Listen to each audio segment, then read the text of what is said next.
दिव्य धर्म यज्ञ दिवस संत रामपाल जी महाराज जी के सानिध्य में सिमटा भेष इकट्ठा हुआ। काजी पंडित माही गरीबदास चिट्ठा फ्रेया जम्बूदीप सब ठाई। इस पावन अवसर पर विशाल भंडारा निशुल्क नाम दीक्षा व 7 से 9 नवंबर तक 3 दिवसीय अखंड पाठ का आयोजन किया जा रहा है, जिसमें आप सभी सपरिवार आमंत्रित हैं। सतलोक आश्रम इंदौर, उज्जैन हाईवे रोड, ठिठौदा, सावेर, इंदौर, मध्य प्रदेश। अपने आत्माओं, हम फिर उसी प्रसंग पर आते हैं कि वो भी लाभ उनको होते हैं जो एक जैसे किसी ने किसी व्यक्ति के कहने से या देखम देखा कहीं पर तीर्थ पर जाकर भंडारा कर दिया, कहीं पर कंबल बांट दिए, पक्षियों को दाने डाल दिए, कुत्तों को रोटी डाल दी, कोई प्याऊ बनवा दी, कोई धर्मशाला बनवा दी, कोई कुआं बनवा दिया। अब परमात्मा कहते हैं जैसे धर्मशाला है, कुएं हैं, कुत्तों को रोटी डालना, पक्षियों को रोटी डालना, ये बहुत अच्छी बात है। यह तो उपदेशी को भी चाहिए, अगर ऐसा वो कर सकता है तो कर सकता है। लेकिन मंदिर वगैरह में कहीं दान नहीं देना, मंदिर वगैरह नहीं हमने बनाने, क्योंकि हमने अपने मन मंदिर में पूजा करनी है उस परम पिता परमात्मा की, या अन्य किसी गुरुद्वारे में, मस्जिद में, चर्च के बनाने में हमें कोई सहयोग नहीं देना, क्योंकि हमने उन्हीं क्रियाओं पर अपना पैसा लगाना है जिससे हमें प्रभु मिले। और जो आदेश दास का हो, वो आदेश दास का क्या होगा, जो परमात्मा का विधान होगा उसी तरह करना। और हमारे लिए कोई मंदिर, मस्जिद, गुरुद्वारे ये अनादरणीय नहीं है, लेकिन उनमें केवल वो महान आत्माओं की, महापुरुषों की मूर्तियां रखी हैं। उन मूर्तियों से, या वहाँ जैसे गुरु ग्रंथ साहिब रखा है, गुरु ग्रंथ साहिब में लिखे वर्णन के आधार से हमने क्रियाएं करने से मोक्ष होगा। केवल किसी गुरुद्वारे के अंदर और गुरु ग्रंथ साहिब को रखकर ही उसका आदर सत्कार करते रहने मात्र से नहीं। आदर सत्कार तो सबका करना। जैसे मूर्ति है, एक सेब की मूर्ति है, सेब की मूर्ति तो प्रेरणा करती है कि ये सेब है, इतना बढ़िया होता है, इसके खाने से क्या लाभ होता है। लेकिन वो पत्थर की मूर्ति सेब वाला काम नहीं करती। वह मूर्ति जरूर है उस पत्थर, उसकी वो अनादरणीय नहीं है, लेकिन वो मूर्ति सेब वाला काम नहीं कर सकती। जिन भगवानों की तुम मूर्ति बनाए रखे बैठे हो, वो मूर्ति वो काम नहीं कर सकती जो भगवान करेंगे। और उन भगवानों से लाभ लेने के लिए उनकी प्राप्ति के मंत्र भी इस दास के पास है, जो सबसे पहले वही दिए जाते हैं, जिससे वो आपको कुछ लाभ दे सकेंगे। तो इस कारण से उन मंदिर, मस्जिद, गुरुद्वारों में परमात्मा की खोज में नहीं जाना, ये मनाही है। अब क्या आ गया, प्रश्न आता है कि जैसे ये भी धर्म करते हैं, गुरु बना नहीं रखे, और बना रखे तो नकली बना रखे हैं, उनसे कोई लाभ नहीं होगा। और फिर उनसे भी लाभ होता है, कैसे?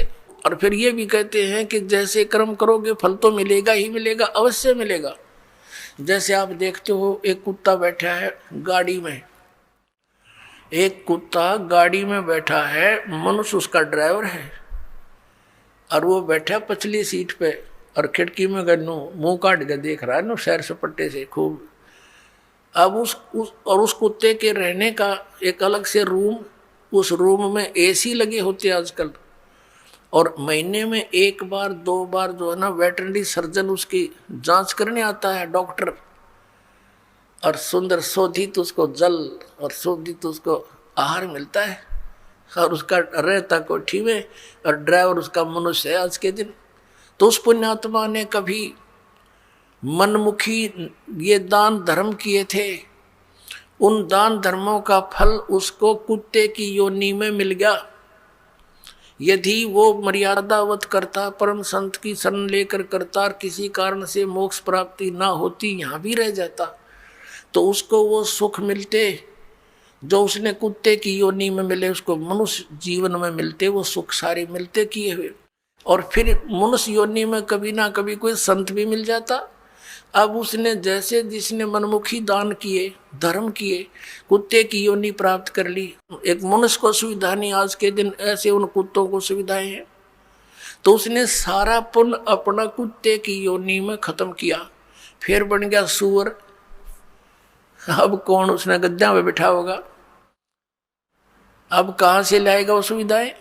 तो इस प्रकार ये जो किया हुआ कर्म तो मिलेगा ही मिलेगा, लेकिन जो गुरु के बिना दान करते हैं वो इसलिए यूजलेस है, उसने तो जीवन नाश कर लिया। गुरु बिन माला फेरते, गुरु बिन देते दान, गुरु बिन दोनों निष्फल हैं, चाहे पूछो वेद पुराण। श्रीमद् भगवत गीता अध्याय नंबर 4 के श्लोक नंबर 7 में कहा है, यदा यदा ही धर्मस्य ग्लानि भवति भारत। जब जब धर्म के अंदर नफरत पैदा हो जाती है, अधर्म बढ़ जाता है, धर्म का नाश हो जाता है, तो काल भगवान कहता है तब मैं अपने अंश अवतार सृजन करता हूँ, भेजता हूँ। अब पुण्यात्माओं, आप जी को दास बार बार बताता है, हम काल के लोक में रह रहे हैं, सरपुरुष के लोक में, और गीता जी का ज्ञान ये काल भगवान यानी ब्रह्म श्री कृष्ण जी में प्रवेश करके बोल रहा है। ये कहता है कि जब अधर्म बढ़ जाता है और धर्म की हानि होने लगती है तो मैं अपने अंश अवतार भेजता हूँ, जैसे श्री राम श्री कृष्ण रूप में, श्री परशुराम रूप में, और वो अधर्म का नाश करते हैं। और दूसरे परमात्मा कौन है जो हमारे लिंक में हैं, जिनसे हम संबंधित हैं। यहाँ तो हम इसलिए इससे संबंधित हैं क्योंकि हम इस काल के ब्रह्म के लोक में रह रहे हैं, और हमारा मूल मालिक परम अक्षर ब्रह्म है, वह हमने जाना, उसके लिए हम प्रयत्न करें। तो ये काल के जो अवतार होते हैं, ब्रह्म के अवतार कैसे धर्म की, कैसे अधर्म का नाश करते हैं। जैसे महाभारत करवाया किसने, श्री कृष्ण जी में प्रवेश करके इस काल भगवान ने। श्री कृष्ण युद्ध नहीं करवाना चाह रहे थे, वो तो 3 बार शांति दूत बनकर गए थे, और उन्होंने यहाँ तक प्रतिज्ञा कर ली थी कि मैं युद्ध भी नहीं करूँगा, हथियार नहीं उठाऊंगा। तो ये काल है, ये कराता है। तो उस समय कहते हैं अधर्म बढ़ गया था, और उस अधर्म का नाश उसने कैसे करवाया, महाभारत का युद्ध करवा के। उसमें धर्मी भी मर गए, अधर्मी भी मर गए, और फिर एक और समस्या पैदा होगी रोजी और रोटी की, बहनें विधवा होगी, बच्चे अनाथ हो गए। वो अधर्म कहाँ बढ़ा, वो तो अशांति और फैलगी, और उन बहन बेटी जो विधवा होगी थी उनके साथ अन्य लोगों ने बदतमीजियाँ की, उनकी इज्जत के दुश्मन बन गए। ये खाक अधर्म का नाश कराया उन्होंने। अब जैसे परशुराम जी ने अक्षत्रियों को मार डाला, क्योंकि वो सब निर्दयी, अत्याचारी, अन्यायी हो गए थे।